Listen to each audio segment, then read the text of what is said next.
ঠান্ডা কো ঠান্ডা পানি দিতে না নাই আর আমি রাখি না বড় তো বড় হয় না বড় বড় আছে আর বড় কা প্যান মুন শর্ট একটা দিয়ে দিছিল আমার আচ্ছা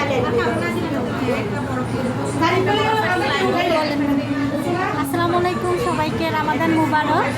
তো এখন আপনারা হচ্ছে যে শাকিরাস ব্লগে থেকে আমাকে দেখছেন শরণ, আমার পেজের নাম হচ্ছে শরণ। তো আমরা আজকে এসেছি হচ্ছে পান্নাপুর বাসায় ইফতারি দাওয়াতে।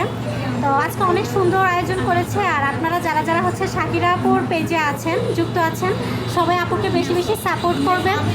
আপনাদের সাপোর্টে হচ্ছে আপু এগিয়ে যাবে, আর আপু অনেক সুন্দর সুন্দর আপনাদের জন্য ব্লগ দিবে। তো সবাই ভালো থাকবেন, আল্লাহ হাফেজ।